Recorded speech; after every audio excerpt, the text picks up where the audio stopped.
అమెరికాలో దారుణ ఘటన. ఎమ్మెల్యే నరేంద్ర వర్మ ఖండన. బాపట్ల నియోజకవర్గం యాజలి గ్రామ యువకుడు దాసరి గోపీకృష్ణ అమెరికాలో దారుణ హత్యకు గురైన సంఘటనపై బాపట్ల శాసనసభ్యులు వేగేసిన నరేంద్ర వర్మ దిగ్భ్రాంతి వ్యక్తం చేశారు. ఇది అత్యంత పాశవిక చర్యగా పేర్కొన్నారు. ఈ దారుణాన్ని తీవ్రంగా ఖండించారు. గోపీకృష్ణ కుటుంబానికి తెలుగుదేశం పార్టీ కొండంత అండగా ఉంటుందని నరేంద్ర వర్మ భరోసా ఇచ్చారు. ముఖ్యమంత్రి చంద్రబాబు నాయుడు జరిగిన సంఘటనపై తీవ్ర స్థాయిలో స్పందించారని నరేంద్ర వర్మ అన్నారు. ఈ కుటుంబాన్ని అన్ని విధాలా ఆదుకుంటామని చంద్రబాబు వెల్లడించారని అన్నారు. ముఖ్యమంత్రి ఆదేశాల మేరకు ఈ కుటుంబానికి అవసరమైన సహకారాన్ని అందించేందుకు అన్ని చర్యలు తీసుకుంటామని నరేంద్ర వర్మ పేర్కొన్నారు.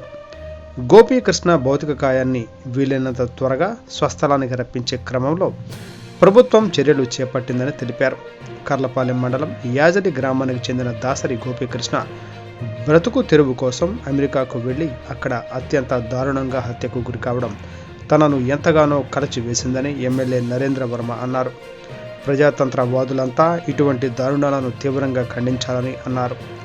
కుమారుని కోల్పోయి తల్లడిల్లుతున్న ఆ కుటుంబ సభ్యులకు ఆ భగవంతుడు మనోధైర్యాన్ని ప్రసాదించాలని ఎమ్మెల్యే నరేంద్ర వర్మ తన ప్రగాఢ సంతాపంలో పేర్కొన్నారు.